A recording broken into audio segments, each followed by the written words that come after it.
Olá, sejam muito bem-vindos ao VoxCast, o podcast da Vox2U. Eu sou Tatiana Junqueira, facilitadora de oratória da Vox2U, e hoje tenho a honra de apresentar e de receber para esse podcast o Rogério Scott. Ele que é advogado. Rogério, seja muito bem-vindo ao VoxCast. Você é advogado especialista em recuperação de crédito e análise de risco. E o Rogério vai trazer para a gente, nesse episódio, o quanto que a Vox2U transformou a vida dele e o quanto que de informações que nós temos dentro da área de recuperação de crédito. Então, seja muito bem-vindo, Rogério Scott. Olá, Tatiane, olá a todos os telespectadores que estão aqui conosco hoje. Espero poder contribuir com todos, com bastante informação sobre esse tema que é super relevante, que atinge nada mais, nada menos do que 72 milhões de CPFs no Brasil. E eu já gostaria de iniciar, Tati, com a seguinte questão. Você sabe o que é dívida e inadimplência? Quem aqui, né, Tatiane, até você tem dívida? Algum telespectador tem dívida? Todos temos dívidas. E aí nós temos que saber qual é a diferença da dívida para a inadimplência. Rogério, antes da gente começar o podcast, eu gostaria de explicar o que é o VoxCast. A Vox2U tem um curso de oratória. Ela é a maior escola e a maior rede de oratória da América Latina. E nós temos um curso que é o curso pós, para os alunos que já cursaram tanto o Academy quanto o Master, que são 2 cursos nossos de oratória. E você foi aluno da turma Pioneiros no curso pós. E esse podcast faz parte da continuidade do nosso curso pós. Então, esse é um episódio dedicado a todos os alunos que participaram e que tiveram suas vidas transformadas dentro da Vox2U. Mas agora eu fiquei curiosa. Afinal, qual é a diferença? Será que eu tenho dívidas? Pois bem, Tati, todos nós, graças a Deus, temos dívidas, pois senão nós não iríamos nem estar aqui hoje.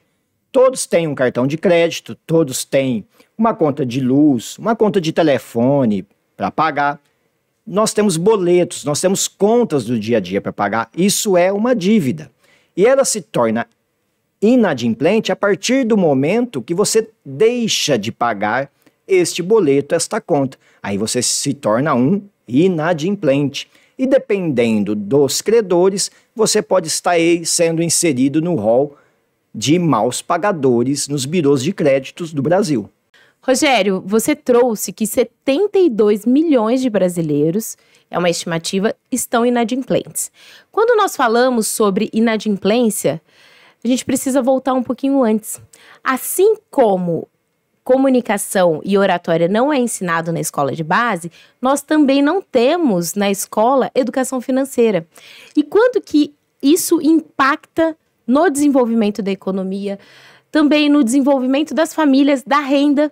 E se a gente for falar de outros assuntos também que a gente sabe que a falta da educação financeira impacta. Eu gostaria que você trouxesse um pouquinho para a gente sobre isso. Perfeito, ótima abordagem, Tatiane, porque o que eu penso hoje 72 milhões de pessoas estão inscritas e negativadas.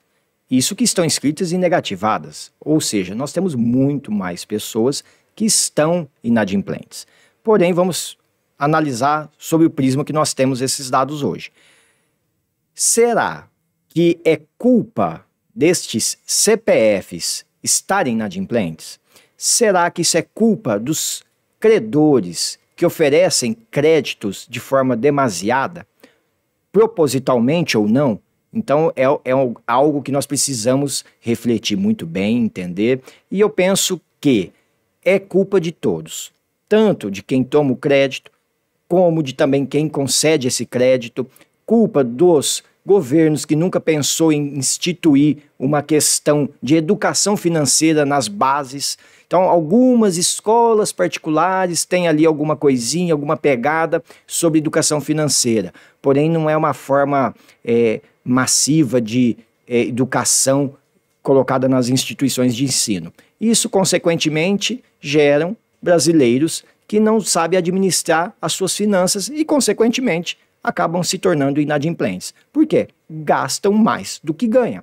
É simples, a conta é muito simples, o procedimento é muito simples. Recebo 1.000, eu não posso gastar os 1.000. E as pessoas gastam 1.100.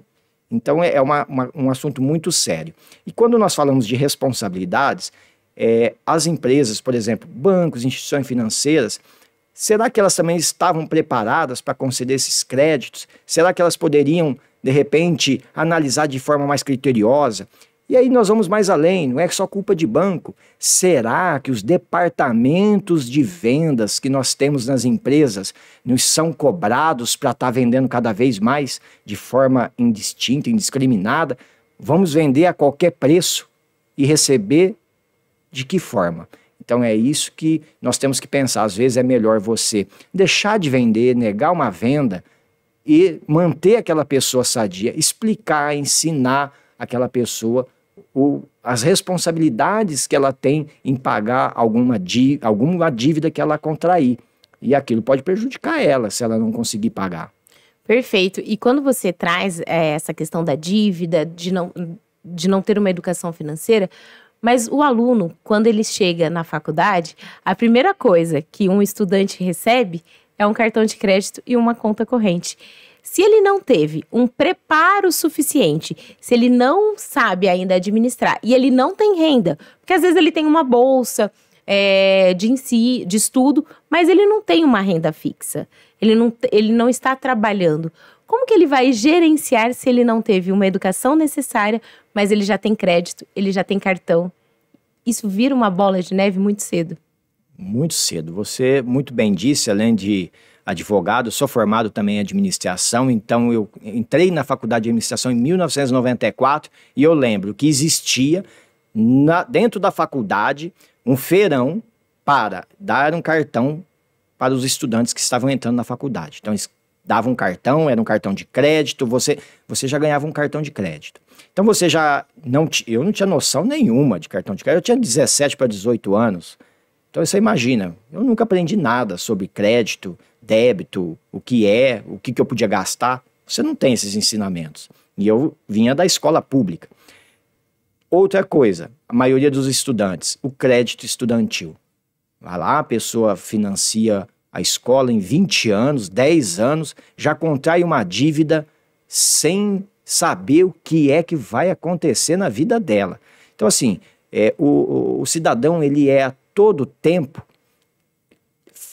colocado para ele questões para ele se endividar. Essa é a verdade. Então, a cada esquina é oferecido para você comprar em parcelado, 10, 20, 30. Então, se você vai casar, você já divide. Eu vejo pessoas fazendo compra do mês no supermercado e dividindo em 3, 4 parcelas. Perfeito. Quando você traz esse ponto, isso me chama muita atenção. Porque quando nós compramos, obviamente que nós não estamos aqui julgando ninguém. Nós estamos colocando em discussão algo que afeta a economia, mas principalmente que afeta o seu nome. Quando nós vemos num supermercado uma família e a gente sabe o quanto o supermercado custa caro e ela comprando parcelado, comida é algo que você precisa todos os dias. A dignidade é a sua subsistência. Então, quando nós parcelamos uma compra de supermercado, é algo que não tem fim. Assim como juros do rotativo do cartão de crédito. Quantos de vocês já utilizaram o parcelamento do cartão de crédito? E esses juros, como são? Olha, os juros de cartão de crédito, cheque especial, eu acho que isso já é bem comentado em todos os canais de comunicação, que são os maiores juros do planeta. Não existe lugar nenhum no mundo que tem juros mais altos que os nossos. Do que o do Brasil. Que o do Brasil. Então prestem atenção no que o Dr. Rogério Scott está trazendo. Os juros do cartão de crédito rotativo são estratosféricos, são os maiores que tem no planeta. E aí vem aquela questão, e eu volto naquele tema que eu comentei, que será que isso é de forma proposital? Por quê? Vamos fazer a seguinte analogia, o seguinte entendimento. Nós temos juros exorbitantes. E aí quando você tem uma dívida, aparece geralmente o quê? Aqueles feirões, aquelas campanhas com 90% de desconto. Pois bem, você tem um desconto de 90%. Porém, eu cobrei 300% de juros da sua dívida. Então, eu não sei qual é o desconto que ele está dando. Na verdade, esse desconto, ele fica ali, ele induz a pessoa, obviamente, a ela a fazer a renegociação, mas não é tão desconto assim, já que ela pagou muitas taxas, muitos impostos e nada se compara ao valor inicial do que ela está pagando no montante final. Quando nós falamos de educação, isso é um ganho, você conseguir ter a oportunidade de fazer um financiamento estudantil, mas você precisa ter consciência que você vai pagar essa dívida e que ela é uma dívida. Então, a questão da educação financeira, quando a gente traz aqui para o podcast, é justamente conscientizar. Porque se nós tivéssemos uma educação financeira desde cedo, seria muito mais fácil para eu ter consciência da forma que eu vou administrar. E nós sabemos que não é bem assim e que não há tanto interesse para isso. Exatamente. As empresas, elas têm, principalmente as empresas que trabalham com capital, que são bancos, instituições financeiras, elas não têm intenção de que a pessoa pague tudo em dia. Então, se ela coloca lá um juro de 300%, 400% ao ano para ser cobrada num cartão de crédito, ele quer mais que as pessoas entrem e fiquem devendo no cartão de crédito. E aí aquilo vira uma bola de neve, porque aí chega um período, aí a pessoa renegocia, aí paga parcelado, aí ela consegue voltar para o mercado de novo de consumo, volta a dever de novo, então é aquele ciclo vicioso interminável. E a pessoa não sai daquilo. Às vezes tem famílias que passam uma vida pagando juros em banco.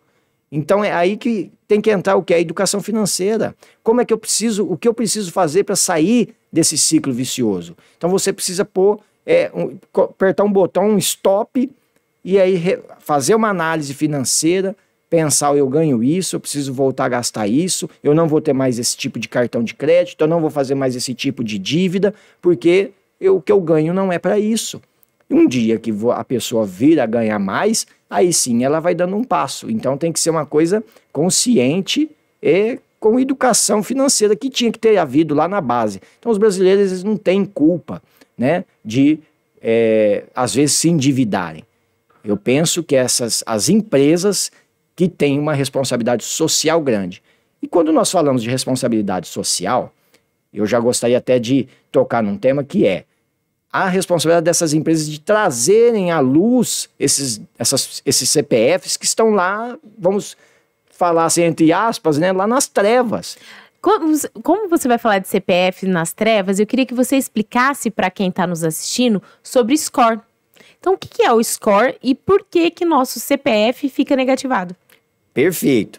Então, quando nós brincamos lá, olha, o seu CPF está lá nas trevas, o que significa, né? Nós temos birôs de crédito. Birôs de crédito são empresas, por exemplo, Serasa, SPC, empresas, o Boa Vista, que fazem o quê? A gestão dos pagamentos das pessoas físicas, pessoas jurídicas, e você entra o quê? Em uma análise. Eles fazem o quê? Uma análise de todas as contas que você paga. Então eles vão analisar as contas que você paga em dia, as contas que você não paga em dia. Eles vão analisar quantas pessoas, quantas empresas estão acessando o seu CPF para fazer pesquisa. Então até isso entra num score. E o score é o quê? Imagina ali um tanque de combustível, cheio ou vazio. Então conforme você paga uma conta atrasada, você está com o nome inscrito ali no Serasa, você tem um cheque especial há mais de 30 dias, você tem de repente um cartão que está no rotativo, essas informações vão para essas empresas e você tem o quê? Uma pontuação. Então, quanto mais você paga suas contas em dias, quanto mais você paga tudo certinho, sua pontuação sobe. Quando você atrasa, você tem um nome negativado, você tem um cheque especial. Quanto mais financiamentos você vai criando, seu score vai diminuindo. Isso significa o quê? A probabilidade de você se tornar inadimplente vai aumentando, porque você vai terminando seu combustível, ou seja, você está correndo risco de ficar no meio do caminho. Então, o score, ele é utilizado justamente para as empresas entenderem se devem ou não ceder crédito àquela pessoa. Então, se eu pesquisar hoje o meu CPF, eu tenho um número de score, eu vou conseguir saber se eu seria um bom comprador ou não. Perfeito. Não seria nem assim determinar se você seria uma boa pagadora, uma boa compradora, mas iria dar indícios que, olha, o combustível da Tatiane aqui já está acabando. ela não vai chegar no final da linha com essa pontuação aqui. Então, vamos encurtar o caminho dela, porque vai se tornar inadimplente. Então, seria mais ou menos isso. Imagina a estrada e você não vai dar conta de chegar no fim dela com aquele tanque meio cheio. Rogério, perfeito. O que o Rogério acabou de trazer para vocês foi uma explicação técnica, mas usando uma analogia. E analogia é um dos temas das nossas aulas da Vox2U. Você utilizou muito bem e fica muito mais claro para quem está nos assistindo conseguir entender, afinal, como que funciona. Mas eu queria entender também, Rogério, quais dicas ou o que mais você consegue trazer de informação para quem está nos assistindo que possa, eu estou endividado hoje, qual o caminho eu devo seguir? Perfeito. Eu gostaria de deixar algumas dicas tanto para quem está endividado e tanto para quem endivida, né? Então, assim, são as empresas que concedem esses créditos tomarem mais cuidado ao vender parcelado. Eu sei que as equipes de vendas são cada vez mais exigidas, mas nós temos meios de saber se aquela pessoa vai dar conta de pagar aquilo ou não. Então, quando nós negamos uma venda à pessoa, não pense que você está fazendo algo de ruim. Você pode estar ajudando aquela pessoa. Porque uma dívida pode desestruturar ela para o resto da vida. Porque nós já falamos aqui sobre o ciclo vicioso e ela não consegue sair nunca mais. Então, às vezes, você pode estar ajudando ela. E para quem já entrou em uma dívida, como eu disse, tem que apertar o botão de stop. Para tudo.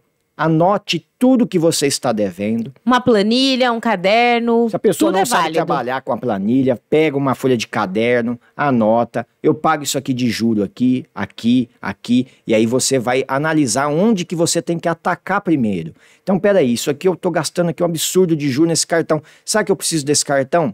Quebra o cartão. Vai lá no cartão de crédito, corta ele com a tesoura, não vou ter mais cartão, vou lá no banco, vou negociar essa dívida, vou pagar em 10 vezes aqui e não vou ter cartão durante esse tempo. Ai, mas eu preciso porque eu tenho o Netflix, eu tenho o Spotify, que eu preciso do cartão internacional, senão eu não consigo pagar. Fica sem. Nós temos que sentir na carne. Então, quando nós entramos, infelizmente, num ciclo vicioso desse, se a pessoa não fizer os cortes necessários, ela não sai disso aí. Ela não vai conseguir. E quando ela retomar aquela vida financeira dela, ela faz de forma consciente. Será que ela precisa de um limite de crédito de 10 mil reais no cartão de crédito? Se ela ganha 2.500 de salário? Não precisa. O seu limite de cartão de crédito tem que ser, no máximo, 50% do seu salário. Porque senão você sempre vai gastar mais. É incontrolável. É porque você tem o crédito. Então, se eu tenho crédito, é aquele velho ditado que a gente fala muito. Mas só se vive uma vez. Mas paga cartão de crédito todos os meses. E o só se vive uma vez, chega a fatura, chega o boleto. E aí, não é legal. Eu particularmente prefiro viver uma vez sem estar sendo cobrado por empresas. Bom, falando de cobrança...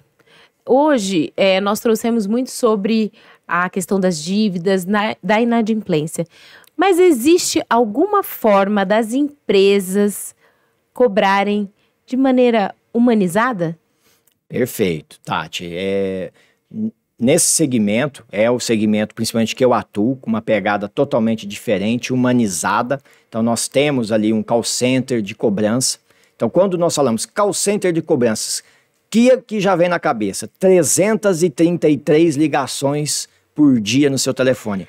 Nós abolimos isso, nós não fazemos isso. Nós temos realmente uma cobrança humanizada, porque às vezes a pessoa que está devendo, ela simplesmente quer explicar o porquê ela está devendo. Ela quer alguém que ouça ela e entenda ela, porque às vezes a pessoa se sente mal de estar devendo. Quantas vezes a gente vê no dia a dia a senhorinha, o pai de família desesperado, um filho ficou doente, a esposa teve um problema, a mãe precisou ser internada. E aí? Essa pessoa, ela perde a dignidade porque ela está devendo? Perfeito, perfeito. Então, quando nós temos, por exemplo, um atendimento humanizado, tem todas essas características. Porque quando você tem um atendimento robotizado, você não vai ter nenhuma análise desse tipo. Por mais que tenha hoje as IAs aí, você não vai conseguir ter um atendimento num nível de entendimento daquela necessidade do devedor. Então, nós já tivemos vários casos que viraram cases dentro da empresa de cobrança, que são pessoas que realmente estavam num momento desesperador, devidamente comprovado, porque também não adianta só falar, porque até papagaio fala.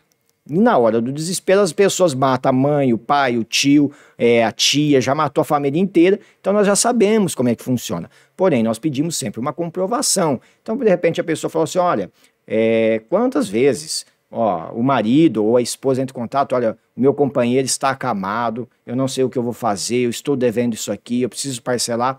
E aí, qual é a função da empresa de cobrança? É fazer essa intermediação entre credor e devedor. Nós temos que ser um elo, nós temos que mostrar para o credor que ele precisa abrir mão de alguma coisa e mostrar para o devedor e ensiná-lo a não ficar mais daquela forma.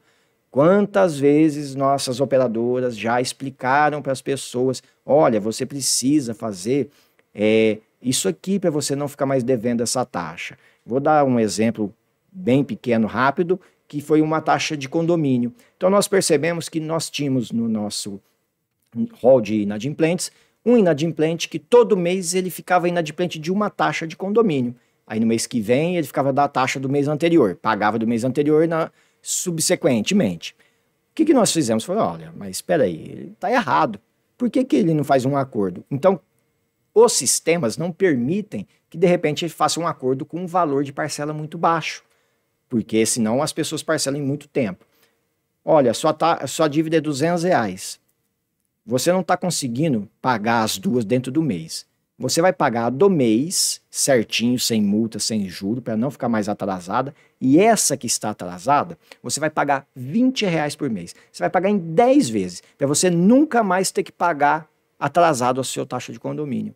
E deu certo? Super certo. Por quê? Isso é o quê? Cobrança humanizada, que é feito por humanos, com empatia, entender a dor do outro. Lógico, tem casos que tem solução? Infelizmente não tem. Tem casos que a pessoa vai perder patrimônio porque a coisa ficou fora do alcance de solucionar de forma legal. E isso é o que vocês evitam dentro da empresa, da área que você atua, essa cobrança humanizada, ela primeiro devolve a dignidade da pessoa e dá oportunidade para que essas pessoas consigam renegociar suas dívidas e começar uma história nova. Imagine para um pai de família, ele está devendo todo mês uma taxa de condomínio. Ele está no condomínio, todo mundo está cobrando. É difícil para ele não consegue pagar.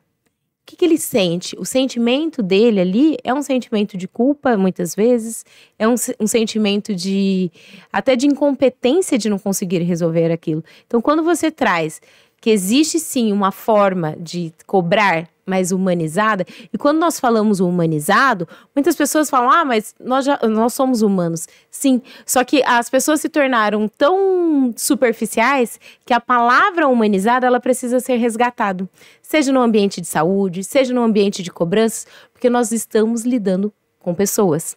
Pessoas precisam ser respeitadas. Então, parabéns pela iniciativa, parabéns pelo seu trabalho.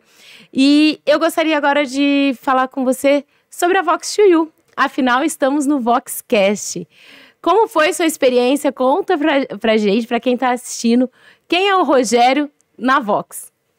Sou suspeito para falar sobre a Vox, né? Eu comecei no Academy, já tem bastante tempo. Logo após a pandemia, eu já entrei no Academy, fiz o Academy, foram 40 semanas.